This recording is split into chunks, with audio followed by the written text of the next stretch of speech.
Le Conseil supérieur des rois et chefs traditionnels de Côte d'Ivoire a, par la voix de son secrétaire général et porte-parole, Nana Dodo Ndepo Didas, dit sa reconnaissance et sa gratitude au président de la République Alassane Ouattara pour tout ce qu'il a entrepris pour la Côte d'Ivoire et en particulier pour leur avoir donné un statut. Monsieur le Président, en homme de parole et d'honneur, vous avez compris vos vieux, vos gardiens des us et coutumes. Merci pour cela. Cet acte historique, inédit que vous avez posé en leur faveur en janvier 2014, corrige une injustice vieille de plus de 79 ans, l'octroi d'un statut juridique qui vient à son heure en remplacement de l'arrêté colonial BP 3206 du 10 octobre 1934. Monseigneur Alexis Touabli, président de la conférence des évêques catholiques de Côte d'Ivoire, porte-parole du Forum des confessions religieuses, a pour sa part relevé au cours des échanges que les religieux ont la responsabilité et le devoir de prier pour le président de la République. Il a ardemment souhaité que la croissance et le développement profitent à tous. Nous vous encourageons vivement à continuer les tournées que vous avez commencé à effectuer dans les différentes régions de notre pays.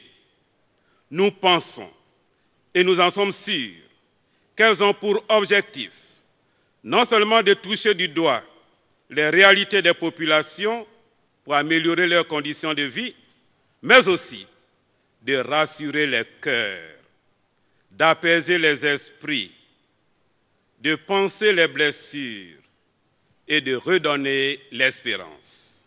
C'est l'imam Mamadou Traoré, imam principal de la mosquée de la Riviera Golfe, qui a délivré le message du Conseil supérieur des imams, COSIM.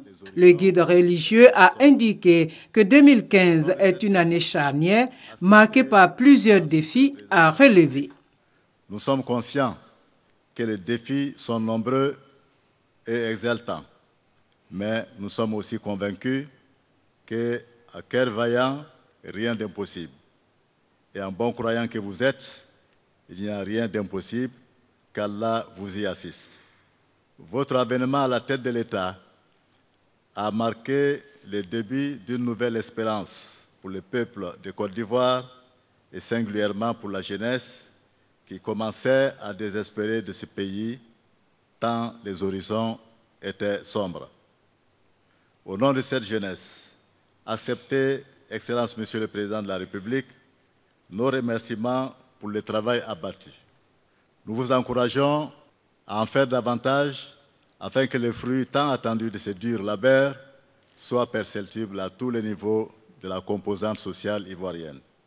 Cette cérémonie de présentation de vœux pour le président de la République Alassane Ouattara est un moment privilégié d'échange sur l'état de la nation. Nous poursuivrons nos efforts tout au long de l'année 2015, avec comme point de mire l'emploi des jeunes et des femmes, ainsi que l'augmentation du pouvoir d'achat de nos compatriotes.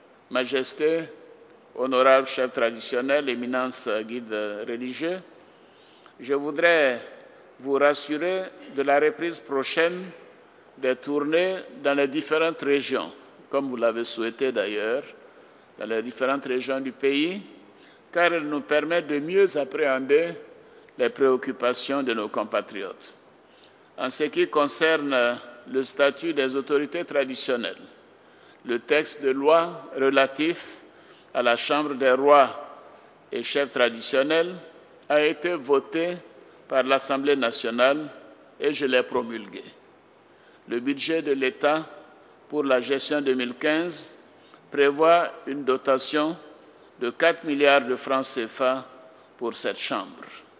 Le chef de l'État s'est particulièrement félicité de l'intelligente et pacifique cohabitation des différentes confessions religieuses en Côte d'Ivoire, avant d'exhorter les guides religieux et les rois et chefs traditionnels à continuer à œuvrer pour la réconciliation des filles et des fils de la Côte d'Ivoire.